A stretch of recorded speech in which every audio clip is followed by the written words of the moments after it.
사무엘상 16장 1절부터 23절 말씀 보겠습니다.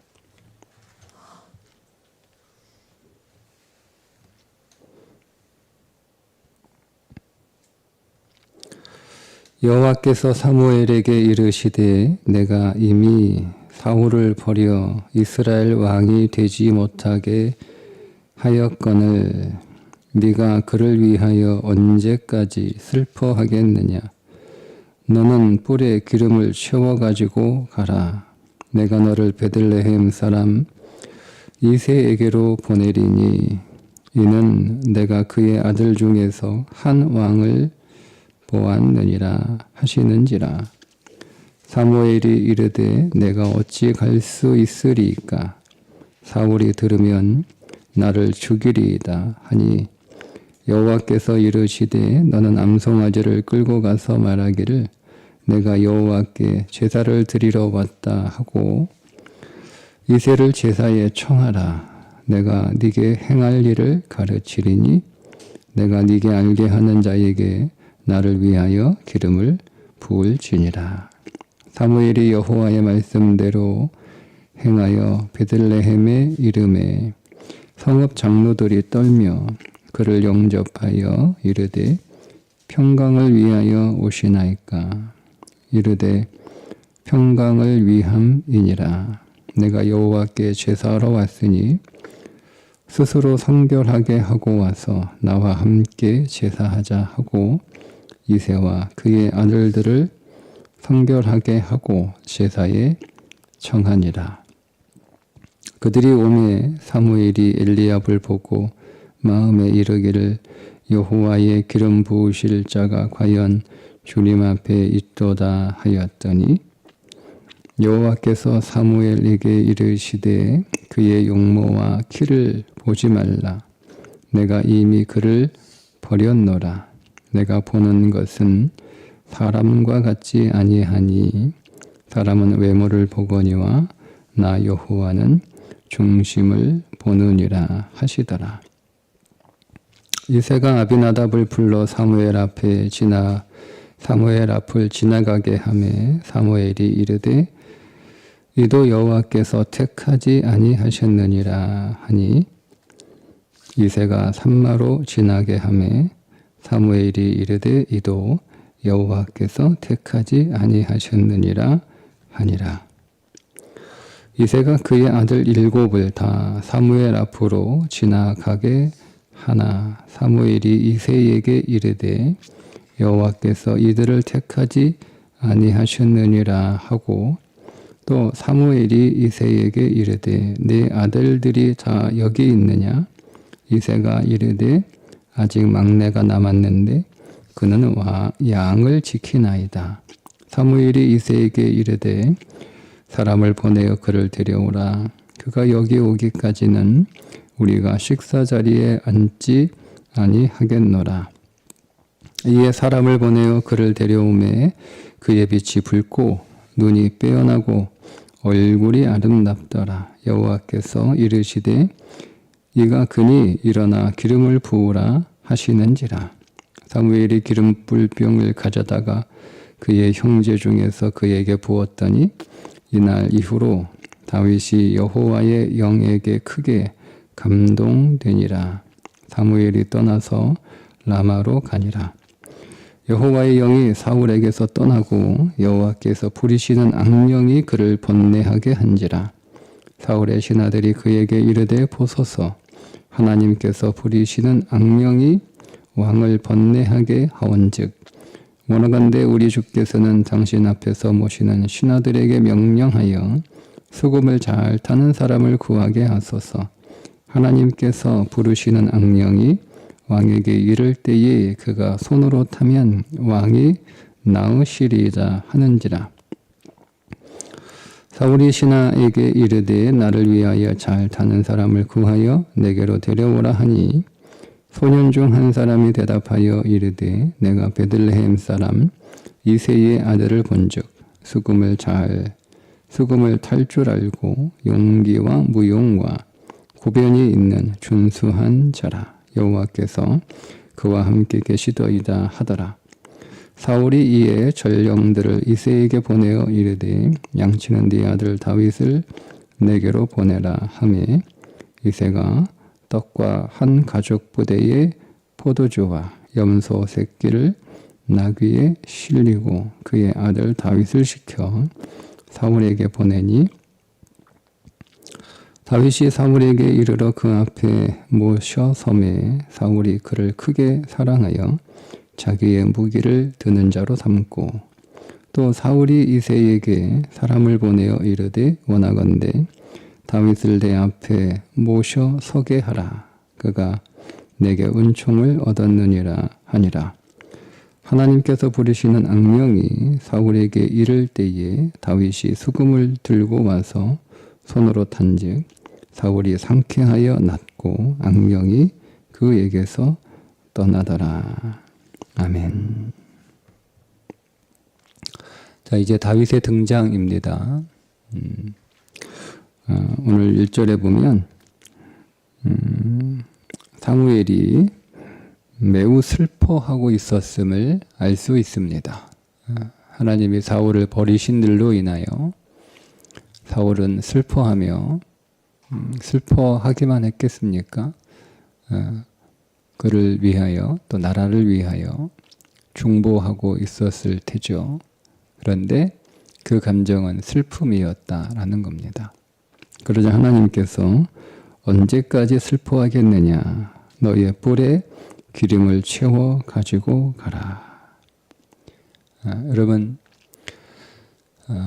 우리의 육신이 연약해질 때 내가 힘이 없어서 아무것도 할 수 없게 될 때 슬프죠. 우리는 아무것도 할 수 없는 상황이 되면 매우 슬퍼집니다. 그러니까 우리가 그런 육신의 연약함을 경험하게 되는 거죠. 하나님이 사울을 버렸다라고 하는 것은 하나님이 이제 오늘 우리의 육신을 사용하지 않는다 이런 뜻이에요. 하나님이 오늘 우리의 육신을 사용하십니다. 그런데 하나님은 오늘 우리의 육신을 계속 사용하시는 것이 아니라 우리의 육신을 더 이상 사용하지 않으시는 때가 옵니다. 하나님이 정말 우리에게 원하시는 것은 우리의 육신을 사용하시는 것이 하나님의 원하심이 아니고 우리가 우리 안에서 하나님이 일하시는 것이 하나님이 원하시는 거예요. 하지만 우리가 아직 그런 믿음의 수준에 이르지 못하기 때문에 먼저 하나님이 오늘 우리의 육신을 사용하셔서 하나님의 일을 하게 하십니다. 그러나 어느 정도 하나님의 때가 차게 되면 더 이상 하나님이 오늘 우리의 육신을 사용하지 않으시는 때를 우리가 맞이하게 되는데 그때 우리는 슬퍼하게 되는 거예요. 지금까지 잘했는데 지금까지 잘 됐는데 어느 순간 잘 안 되는 순간이 찾아와요. 그때는 여러분 하나님이 내 육신을 사용하지 않으시겠다는 하나님이 내 육신을 버리시는 순간입니다. 그때 오늘 우리는 절망하게 되고 슬퍼할 수밖에 없게 되죠. 그런데 여러분 하나님 예전의 나로 내 육신이 다시 회복되고 다시 내게 능력이 일어나고 다시 내가 뭔가 할 수 있는 그런 것을 여러분 슬퍼하며 기도하기보다 우리는 다른 기도를 해야 되는데 오늘 우리의 뿔을 기름으로 채우는 기도가 필요합니다. 하나님 나로 강하지 않게 하시고 내 안에 그리스도가 더 강해지는 내 안에 성령의 기름 부으심을 위하여 여러분 기도하셔야 됩니다. 그러면 성령의 기름 부으심은 어떤 자에게 부어지냐 하는 거예요. 하나님께서 사울을 이제 버리시고 이제 하나님 마음에 맞는 한 사람을 정하셔서 그 사람에게로 사무엘을 보냅니다. 베들레헴에 있는 이새의 집에 사무엘을 보내셔서 그 아들들을 지나가게 하죠. 첫째 아들부터 7째 아들까지 다 지나가지만 사무엘이 보기에는 과연 하나님이 택한 사람이다 라고 할 만큼 첫째도 둘째도 셋째도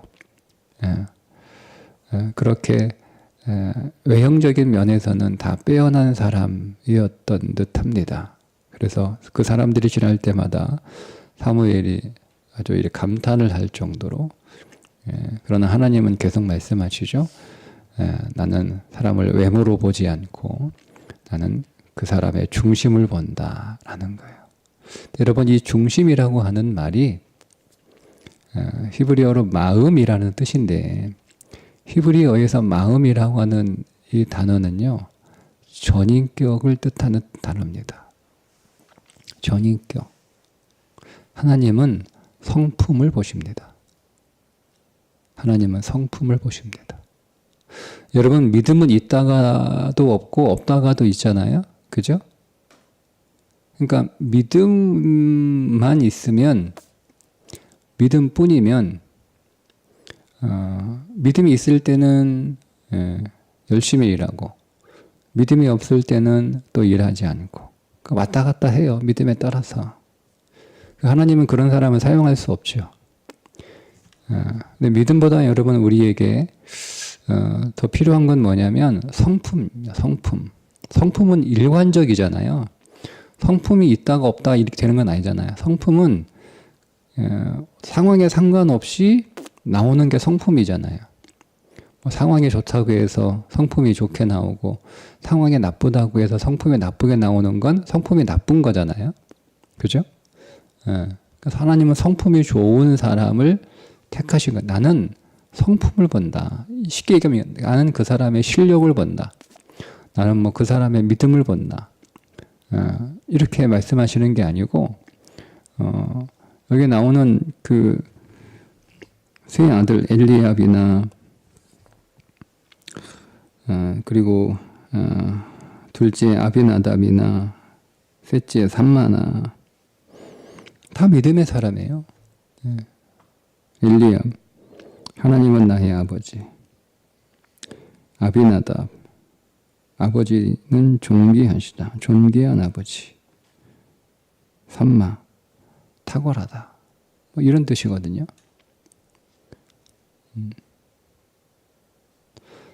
근데 하나님은 나는 중심을 본다. 나는 성품을 본다. 라는 거예요, 여러분.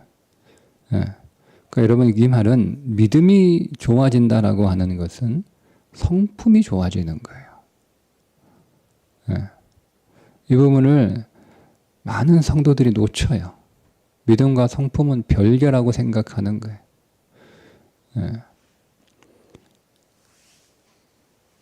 믿음이 좋아지는 것은 성품이 좋아지는 거예요. 자, 그럼 그 성품이 좋아지는 게 어떤 건지 세상이 말하는 그런 성품이 아니에요. 성경이 말씀하고 있는 성품은 잘 보세요. 하나님께서 여호와는 중심을 보신다 이렇게 말씀을 하시고 나서 이제 일곱째가 다 지나갔는데도 하나님이 아니다 하시니까 사무엘이 이게 다냐 물어보니까 아직 한 놈이 남았는데 근데 부르지 않았다는 거예요. 아버지가 안 부른 거예요. 그러니까 아버지가 부모가 보기에도 걔는 아니거든. 그 사무엘이 이렇게 데리고 와라 불러라 해서 다윗이 왔는데 그 다윗을 12절에 이렇게 표현을 하죠. 그의 빛이 붉고 눈이 빼어나고 얼굴이 아름답더라. 이렇게. 여러분 보세요. 이게 외형적인 그 다윗의 외모를 표현하는 그 단어들이잖아요. 근데 이상하지 않나요? 하나님은 분명히 외모를 보지 않고 중심을 보신다고 하셨으니 눈이 빛이 붉고 눈이 빼어나고 얼굴이 아름답다는 외형을 설명하는 말씀이 아니에요. 그렇죠? 네. 그렇게 우리가 기술이 됐지만 그의 내면을 설명하는 단어들입니다. 그의 내면이 드러나는 거죠. 그의 성품이 드러나는 거예요. 그런데 그 성품이 어떤 거냐? 빛이 붉다 이렇게 말씀하고 있는데 이 북다라고 하는 단어는 아담의 형용사입니다. 그러니까 다윗이 아담과 같다, 아담처럼 생겼다 이런 뜻이에요. 근데 여러분 아담이라고 하는 단어가 흙이라는 뜻이잖아요. 흙. 그러니까 그의 내면이 아담이라는 거죠. 그의 내면이 흙이라는 거예요. 흙이 뭐죠? 먼지라는, 정확하게 더 번역하면 먼지라는 뜻이거든요. 아담아라고 하는 단어가 먼지라는 뜻이에요. 예, 먼지. 다윗은 자기 자신을 어떤 존재로 보는 거예요? 먼지와 같은 존재로 보고 있는 거예요. 이게 하나님이 보시는 성품이에요. 성경에서 말씀하고 있는 겸손이라고 하는 단어의 개념이 자기 자신을 하나님 앞에서 먼지와 같은 존재로 바라보는 거죠. 이거를 자기를 막 아주 열등감으로 바라보고 그런 의미가 아니고요. 나는 하나님의 손이 없으면 아무것도 되지 못하는 먼지와 같은 존재. 하나님이 먼지와 같은 존재인 나에게 하나님의 손을 펼쳐서 하나님이 역사하실 때 나는 비로소 존재가 되고, 나는 비로소 의미가 되고, 나는 비로소 가치가 되는 그런 존재. 이게 겸손이에요. 윤리적 개념의, 도덕적 개념의 겸손이 아니에요. 그러니까 다윗의 성품이 그렇다는 거예요. 그러니까 다윗은 나는 아무것도 못해, 나는 무능력해, 나는 머리가 나빠, 나는 실력이 없어. 그게 흙이라고 하는 개념이 아니고요. 나는 하나님이 없으면 안 되는 존재야. 나는 하나님이 내게서 떠나면 나는 먼지에 불과한 존재야. 내가 하나님 안에 있고 하나님이 내 안에 계실 때 나는 비로소 존재가 되고 나는 비로소 사람이 되는, 그게 나야. 이게 다윗이었다는 거예요. 그래서 자신을 그렇게 보는 거죠. 눈이 빼어나고 항상 그렇게 보는 거예요. 모든 사물을 볼 때마다 그 사물을 보고 판단하는 기준이 하나님이 일하시면 다 되고 하나님이 일하지 않으면 다 안 된다. 하나님이 함께 하시면 다 선하는 것이고 하나님이 함께하지 아니하시면 다 나쁜 거다. 이렇게 보는 거예요. 그의 시선 자체가. 그러니까 그의 시선이 늘 하나님께 고정되어 있는 거죠. 그러니까 그의 모든 인생의 판단의 유무는 하나님이 계시고 안 계시고 그렇게만 보는 거예요. 이 상황이 나쁘냐 좋으냐 외형적인 것으로 보는 게 아니라 이 사건이 선하냐 악하냐 사건 자체로 보는 게 아니라 그게 하나님이 일하시는 거면 보기에 나빠 보여도 선한 거다. 하나님이 이곳에 함께 하시면 상황이 나빠도 하나님이 함께 하시면 상황이 나빠 보이지만 하나님이 함께 하시는 상황이라면 좋은 상황이다. 이게 눈이 빼어나다. 눈이 멋지다 이런 뜻이거든요. 얼굴이 아름답더라. 그죠? 얼굴이 또 아름답다. 토브라는 단어인데요. 얼굴이 항상 좋다. 항상 좋다. 왜요? 항상 좋아요. 왜요? 그의 시선이 하나님께 가 있으니까. 그러니까 다른 사람들은 보세요. 엘리압도 아비나답도 삼마도 다 실력 있고 능력 있고 다 외형적으로 잘 갖추어졌어요.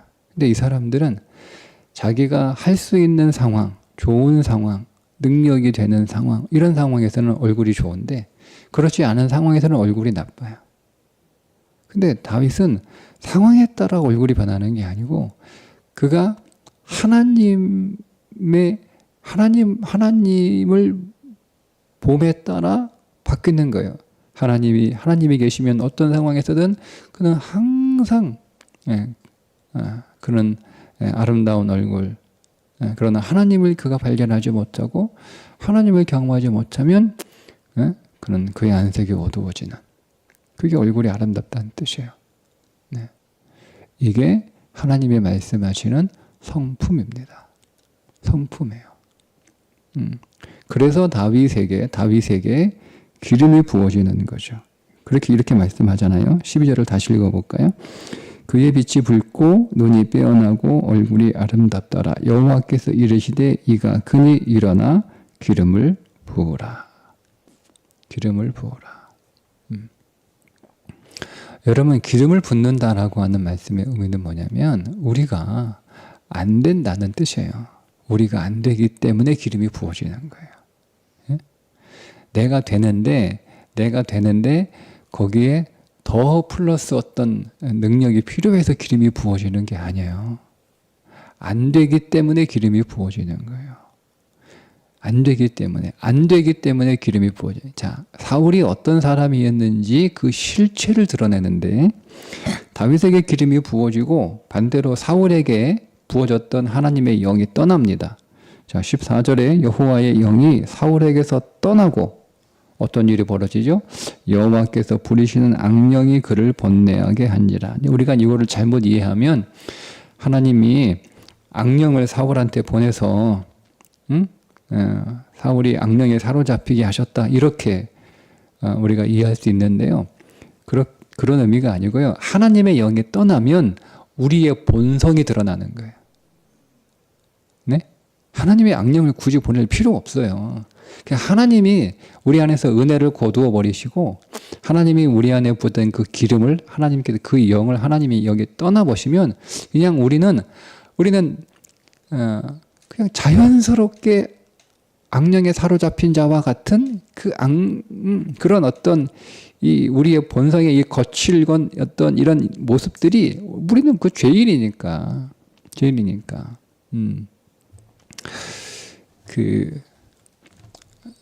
사람은 변하지 않아요.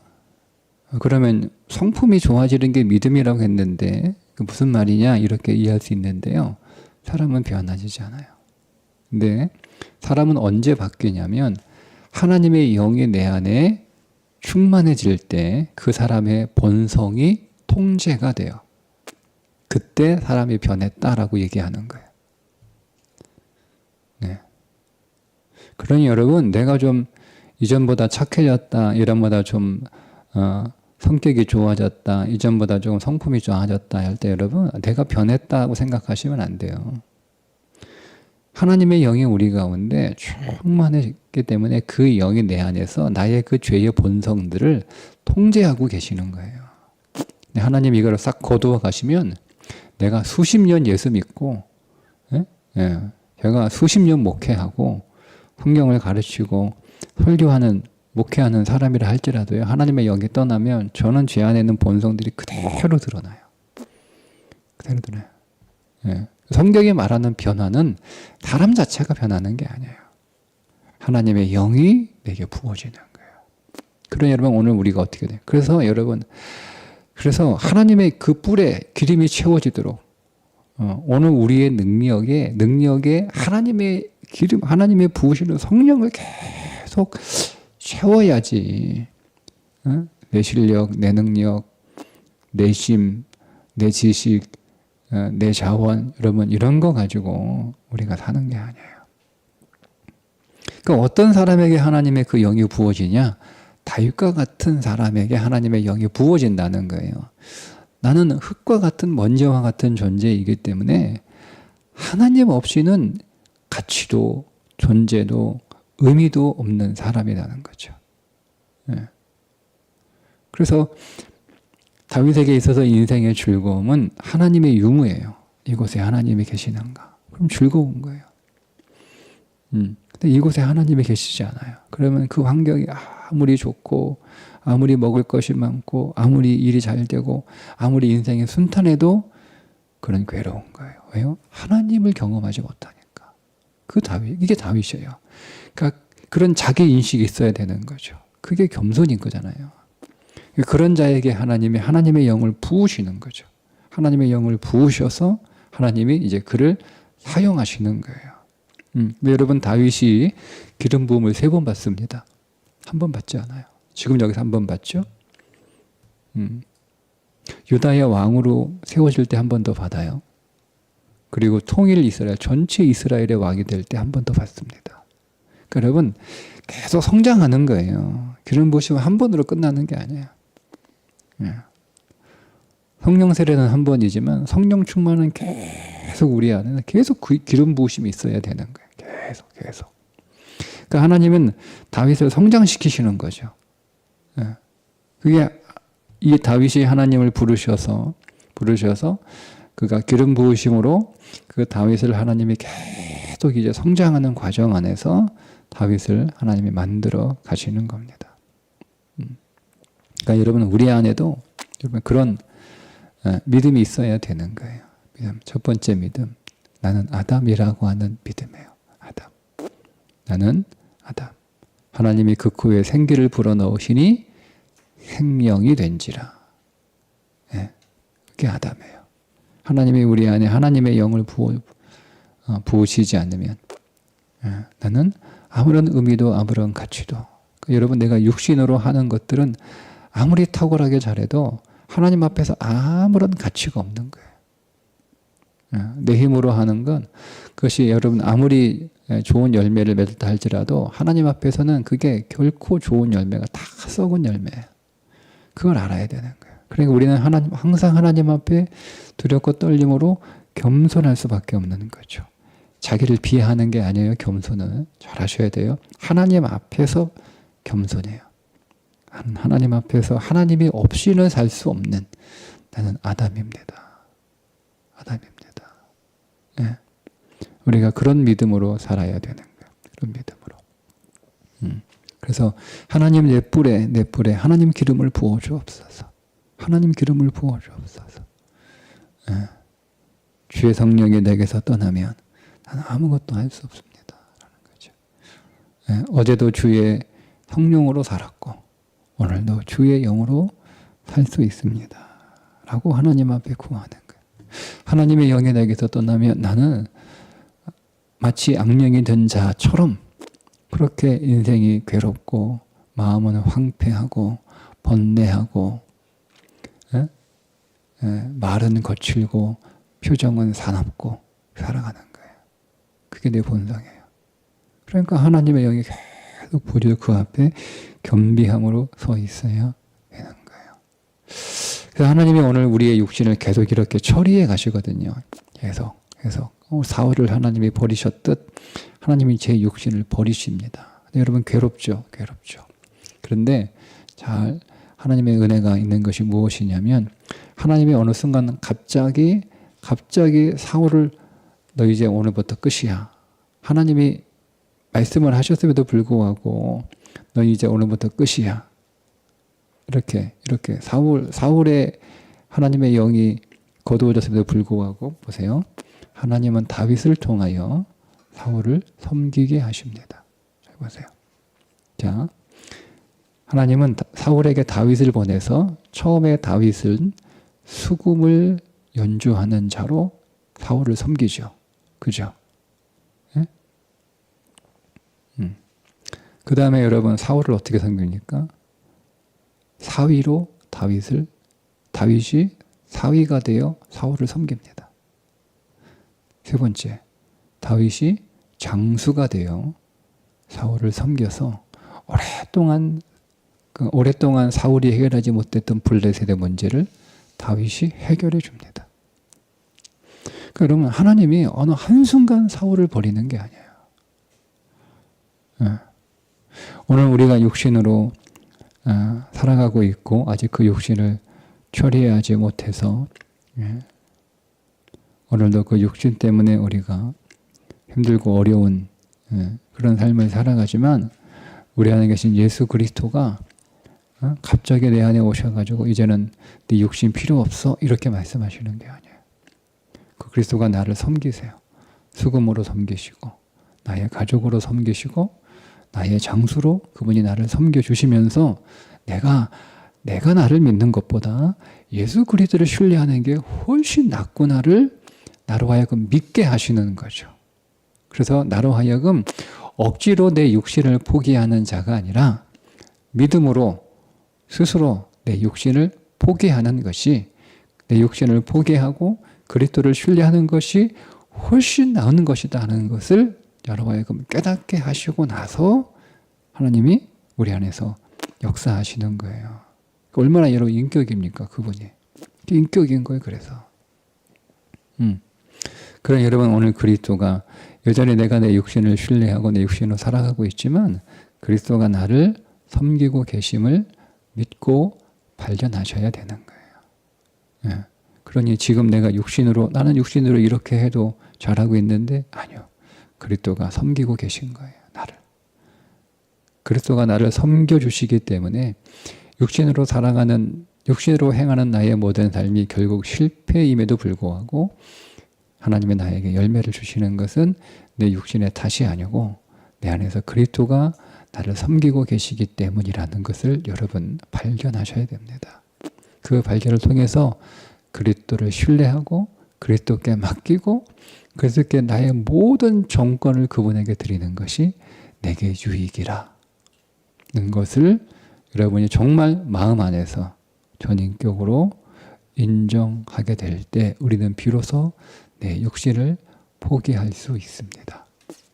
근데 꼭 그런 일들이 우리 안에서 일어나기를 여러분 사모하시고 하나님 더 이상 제 육체를 신뢰하지 않는 자로 살 수 있도록 그리스도가 나를 오늘도 섬기시고 어제도 섬기신 것처럼 오늘도 섬기실 텐데 그 그리스도의 섬김을 발견하게 하시고 그 그리스도의 섬김을 기뻐하게 하시고 그 그리스도의 섬김을 감사하는 자로 살게 해주셔서 내가 그리스도께 내 인생의 모든 것들을 맡기는 것이 내게 훨씬 유익이라는 것을 더 깨닫게 하시고 더 고백하게 하시고 그리하여 점차 제 육신이 처리되는 날마다 죽노라. 이게 바울의 고백이에요. 그 육신을 신뢰하지 않고 오직 그리스도를 더 신뢰하는 믿음으로 나아가게 하옵소서 라고 하는 기도를 통해서 진실로 오늘 우리의 인생 안에 나는 없고 그리스도만 있는 그리스도가 내 인생에서 온전히 역사하는 그런 복된 삶이 될 수 있기를 주님의 이름으로 축복합니다. 기도하겠습니다. 하나님, 오늘도 나를 섬겨주시니 감사합니다. 수금으로 나를 섬겨주시고 가족으로 나를 섬겨주시고 장수로 나를 섬겨주옵소서. 그리스도를 더 신뢰하게 하시고 내게 그리스도가 내 삶의 주인 되시는 것이 유익이라 진실로 온 마음으로 고백하는 믿음에 이르게 하여 주셔서 온전히 그리스도로 사는 인생이 속히 이루어지게 해 주옵소서. 예수님의 이름으로 기도합니다. 아멘.